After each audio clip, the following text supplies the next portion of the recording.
ನರೇಂದ್ರ ಮೋದಿಯವರು ಧರ್ಮೇಂದ್ರ ಪ್ರಧಾನ್ ಅವರ ರಾಜೀನಾಮೆಯನ್ನು ಪಡೆದಿರ್ತಕ್ಕಂಥ ಕ್ರಮದ ಬಗ್ಗೆ ಮತ್ತು ಆ ಜಂಜಿ ಚಳುವಳಿ, ವಿದ್ಯಾರ್ಥಿಗಳ ಚಳುವಳಿ, ಯುವಜನರ ಚಳುವಳಿ ಯಶಸ್ವಿಯಾಗಿದ್ದರ ಬಗ್ಗೆ ಇವರಿಗೆ ನೋವಿದೆ.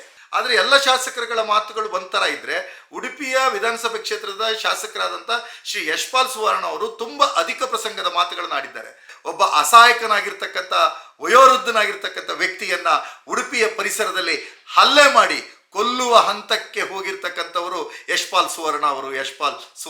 ಈ ಯಶ್ಪಾಲ್ ಸುವರ್ಣ ಅವರು ತಾನೊಬ್ಬ ಜನಪ್ರತಿನಿಧಿ ಅಲ್ಲ, ತಾನೊಬ್ಬ ಗೂಂಡ, ರೌಡಿ ಮತ್ತು ಗೂಂಡಾದರ್ದಿ ಮಾಡ್ತಕ್ಕಂಥ ಒಬ್ಬ ವ್ಯಕ್ತಿ ಅನ್ನೋದನ್ನ ರುಜುವಾತು ಪಡಿಸ್ತಾ ಇದ್ದಾರೆ. ಈ ಯಶ್ಪಾಲ್ ಸುವರ್ಣ ಅವರು ಒಬ್ಬ ಗಲಭೆಕೋರ ಮನಸ್ಥಿತಿಯವರಾಗಿ ಮತ್ತು ಸದಾ ನಶೆಯಲ್ಲಿದ್ದಂತೆ ಮಾತನಾಡುವ ಯಶ್ಪಾಲ್ ಸುವರ್ಣ ಅವರು ರಾಹುಲ್ ಗಾಂಧಿಯವರ ಮೇಲೆ ನಶೆಯಲ್ಲಿರುವ ವ್ಯಕ್ತಿ, ಡ್ರಗ್ ಅಡಿಕ್ಟ್ ಎನ್ನುವ ಮಾತನಾಡಿದ್ದಾರೆ. ಇದು ಪರಮ ಅವಿವೇಕದ ಮಾತು. ಬಿಜೆಪಿ ಪಕ್ಷ ಅದಕ್ಕೆ ಜವಾಬ್ದಾರಿ ಇದ್ರೆ, ನೈತಿಕತೆ ಇದ್ರೆ, ಹೊಣೆಗಾರಿಕೆ ಇದ್ರೆ ಖಂಡಿತ ಆ ಪಕ್ಷ ಯಶ್ಪಾಲ್ ಸುವರ್ಣ ಅವರ ನಾಲಿಗೆಗೆ ಬಿಗಿಯನ್ನ ಹಾಕುವಂತ ಪ್ರಯತ್ನವನ್ನ ಮಾಡಬೇಕು. ಸ್ನೇಹಿತರೆ ನಮಸ್ಕಾರ. ಉಡುಪಿಯಲ್ಲಿ ನಿನ್ನೆ ಉಡುಪಿ ಜಿಲ್ಲಾ ಬಿಜೆಪಿಯವರು ಒಂದು ವಿಶೇಷವಾದ ಪ್ರತಿಭಟನೆಯನ್ನು ಆಯೋಜನೆ ಮಾಡಿದರು.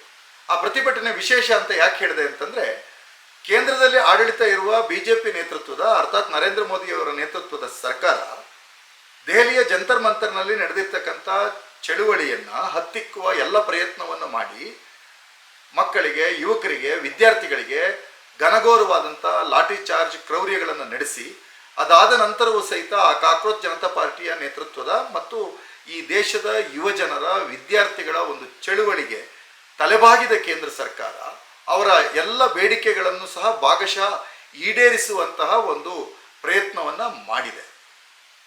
ಆದರೆ ಉಡುಪಿ ಜಿಲ್ಲಾ ಬಿಜೆಪಿಯವರಿಗೆ ನರೇಂದ್ರ ಮೋದಿಯವರ ಕೈಗೊಂಡಿರ್ತಕ್ಕಂಥ ಈ ಕ್ರಮ, ಅಥವಾ ನರೇಂದ್ರ ಮೋದಿಯವರು ಧರ್ಮೇಂದ್ರ ಪ್ರಧಾನ್ ಅವರ ರಾಜೀನಾಮೆಯನ್ನು ಪಡೆದಿರ್ತಕ್ಕಂಥ ಕ್ರಮದ ಬಗ್ಗೆ ಮತ್ತು ಆ ಜಂಜಿ ಚಳುವಳಿ, ವಿದ್ಯಾರ್ಥಿಗಳ ಚಳುವಳಿ, ಯುವಜನರ ಚಳುವಳಿ ಯಶಸ್ವಿಯಾಗಿದ್ದರ ಬಗ್ಗೆ ಇವರಿಗೆ ನೋವಿದೆ.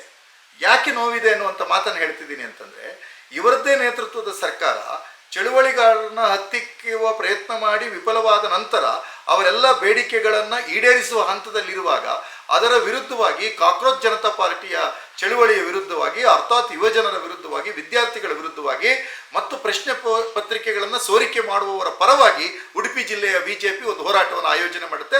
ನನಗೆ ಭಾರಿ ಕ್ಲೀಶೆ ಅಂತ ಅನಿಸಿದ್ದು, ಅದೇನೋ ಬ್ಯಾನರ್ಗಳ ಮೇಲೆ ಆ ಜಿರ್ಲೆ ಚಿತ್ರವನ್ನು ಮಾಡಿದ್ವಿ, ಆ ಜಿರ್ಲೆ ಚಿತ್ರಕ್ಕೆ ಚಪ್ಪಲಿಯಲ್ಲಿ ಹೊಡೆಯುವಂತಹ ಒಂದು ಕ್ಲೀಶೆ ಮಟ್ಟದ ಹೋರಾಟವನ್ನು ಅವ್ರು ಮಾಡಿದರು. ಆದರೆ ಆ ಹೋರಾಟ ಅಂತ ಅವ್ರಿಗೆ ಯಾಕೆ ಕರೆದ್ರು ಏನೋ ಗೊತ್ತಿಲ್ಲ. ಅದರಲ್ಲಿ ಬಿಜೆಪಿಯ ಎಲ್ಲ ಶಾಸಕರುಗಳು ಭಾಗವಹಿಸಿದ್ರು. ಆದರೆ ಎಲ್ಲ ಶಾಸಕರುಗಳ ಮಾತುಗಳು ಒಂಥರ ಇದ್ರೆ, ಉಡುಪಿಯ ವಿಧಾನಸಭೆ ಕ್ಷೇತ್ರದ ಶಾಸಕರಾದಂಥ ಶ್ರೀ ಯಶ್ಪಾಲ್ ಸುವರ್ಣ ಅವರು ತುಂಬಾ ಅಧಿಕ ಪ್ರಸಂಗದ ಮಾತುಗಳನ್ನು ಆಡಿದ್ದಾರೆ. ಅಧಿಕ ಪ್ರಸಂಗದ ಮಾತುಗಳೇನು? ಯಶ್ಪಾಲ್ ಸುವರ್ಣ ಅವರು ಹೇಳ್ತಾರೆ, ಲೋಕಸಭೆಯ ವಿರೋಧ ಪಕ್ಷದ ನಾಯಕರಾದಂತಹ ಶ್ರೀ ರಾಹುಲ್ ಗಾಂಧಿ ಅವರು ಡ್ರಗ್ ಅಡಿಕ್ಟ್, ಅವರು ನಶೆಯಲ್ಲಿ ಇರ್ತಾರೆ ಅನ್ನುವಂಥ ಮಾತನ್ನು ಹೇಳ್ತಾರೆ. ನಿಜವಾಗ್ಲೂ ನಶೆಯಲ್ಲಿ ಇರುವುದು ಯಾರು ಅಂದ್ರೆ ಯಶ್ಪಾಲ್ ಸುವರ್ಣ ಅಂತವರು ಅನ್ನೋದನ್ನು ನಾವು ಸ್ಪಷ್ಟವಾಗಿ ಹೇಳಬೇಕು.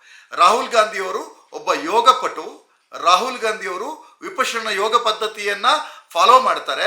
ರಾಹುಲ್ ಗಾಂಧಿಯವರು ಭಾರತ್ ಜೋಡೋ ಯಾತ್ರಾ ಮೂಲಕ ಕನ್ಯಾಕುಮಾರಿಯಿಂದ ಕಾಶ್ಮೀರದವರೆಗೆ ಪಾದಯಾತ್ರೆಯನ್ನು ಮಾಡ್ತಕ್ಕಂಥ ಶಕ್ತಿಯನ್ನು ಹೊಂದಿರತಕ್ಕಂಥ ಮತ್ತು ಈ ದೇಶದ ಬಡಜನರ, ರೈತರ, ದೀನರ, ದುರ್ಬಲರ, ಮಹಿಳೆಯರ, ಯುವಕರ, ವಿದ್ಯಾರ್ಥಿಗಳ ಭವಿಷ್ಯಕ್ಕಾಗಿ ದೊರೆಯತಕ್ಕಂಥ ರಾಹುಲ್ ಗಾಂಧಿ ಅವರನ್ನ ಇವರು ನಶೆಯಲ್ಲಿ ಇದ್ದಾರೆ ಅಂತ ಹೇಳ್ತಾರೆ.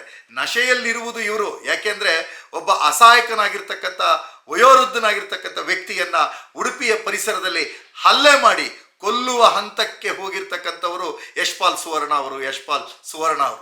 ಹಾಗಾದ್ರಿಂದ ರಾತ್ರಿ ನಶೆಯಲ್ಲಿರುವುದು ಯಶ್ಪಾಲ್ ಸುವರ್ಣ ಅಂತಾನೆ ನಾವು ಈ ಸಂದರ್ಭದಲ್ಲಿ ಹೇಳಬೇಕಾಗತ್ತೆ. ಅದನ್ನು ಮುಂದುವರೆದು ಹೇಳ್ತಾರೆ, ರಾಹುಲ್ ಗಾಂಧಿಯವರು ಈ ರೀತಿ ಚಳುವಳಿಗಾರರನ್ನ, ವಿದ್ಯಾರ್ಥಿಗಳನ್ನ, ಯುವಜನರನ್ನ ಬೆಂಬಲಿಸಿದ್ರೆ, ಹೋರಾಟಗಳನ್ನು ಬೆಂಬಲಿಸಿದ್ರೆ ಬಾಬರಿ ಮಸೀದಿಯನ್ನ ಧ್ವಂಸ ಮಾಡಿದ ರೀತಿಯಲ್ಲೇ ರಾಹುಲ್ ಗಾಂಧಿಯವರ ವಂಶವನ್ನ ಧ್ವಂಸ ಮಾಡಲಾಗುವುದು ಅಂತ ಹೇಳಿದ್ದಾರೆ.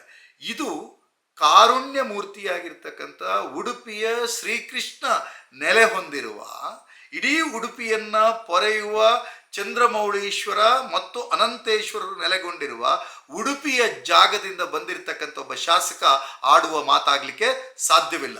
ಯಾರಯ್ಯ ನೀನು ರಾಹುಲ್ ಗಾಂಧಿಯವರನ್ನ ಧ್ವಂಸ ಮಾಡಲಿಕ್ಕೆ, ರಾಹುಲ್ ಗಾಂಧಿಯವರ ವಂಶವನ್ನು ಧ್ವಂಸ ಮಾಡಲಿಕ್ಕೆ ಯಾರಯ್ಯ ನೀನು ಪದೇ ಪದೇ ಈ ಯಶ್ಪಾಲ್ ಸುವರ್ಣ ಅವರು ತಾನೊಬ್ಬ ಜನಪ್ರತಿನಿಧಿ ಅಲ್ಲ, ತಾನೊಬ್ಬ ಗೂಂಡ, ರೌಡಿ ಮತ್ತು ಗೂಂಡಾದರ್ದಿ ಮಾಡ್ತಕ್ಕಂಥ ಒಬ್ಬ ವ್ಯಕ್ತಿ ಅನ್ನೋದನ್ನ ರುಜುವಾತು ಪಡಿಸ್ತಾ ಇದ್ದಾರೆ.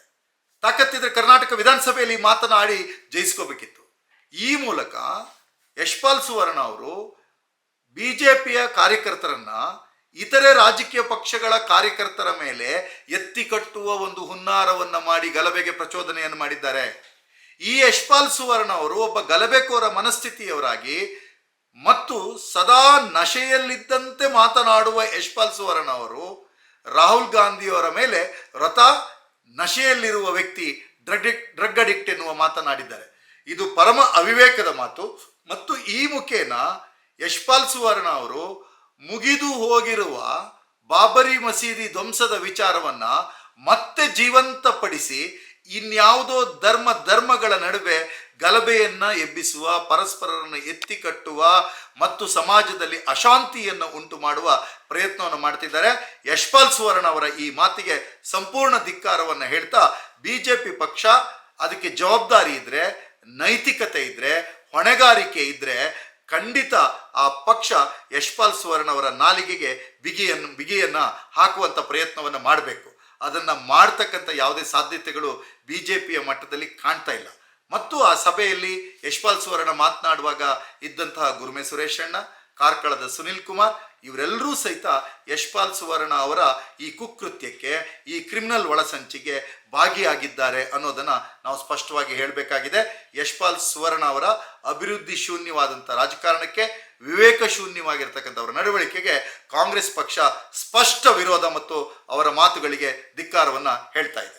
ನಮ್ಮ ಕಾರ್ಯಕ್ರಮಗಳನ್ನ ನೀವು ನೋಡ್ತಾ ಇದ್ರೆ ನಮ್ಮ ಚಾನೆಲ್ ಅನ್ನ ಸಬ್ಸ್ಕ್ರೈಬ್ ಮಾಡಿ, ಪಕ್ಕದ ಬೆಲ್ ಐಕನ್ ಒತ್ತಿ ನಮ್ಮನ್ನ ಬೆಂಬಲಿಸಿ. ಹಾಗೆ ನಮ್ಮ ಕಾರ್ಯಕ್ರಮಗಳನ್ನ ಲೈಕ್ ಮಾಡಿ, ಕಮೆಂಟ್ ಮಾಡಿ, ಅದನ್ನ ಬೇರೆಯವರಿಗೂ ವಾಟ್ಸ್ಆಪ್ ಮೂಲಕ ಶೇರ್ ಮಾಡಿ. ನೀವು ಹೀಗೆ ಮಾಡಿದಾಗ ನಮ್ಮ ಚಾನೆಲ್ ಇನ್ನಷ್ಟು ಮತ್ತಷ್ಟು ಜನರಿಗೆ ತಲುಪಲು ನೀವು ನಮ್ಮೊಂದಿಗೆ ಸಹಕರಿಸಿದ ಹಾಗಾಗುತ್ತೆ. ಇದು ನೀವು ಯಾವುದೇ ಖರ್ಚಿಲ್ಲದೆ ಕೆಲವೇ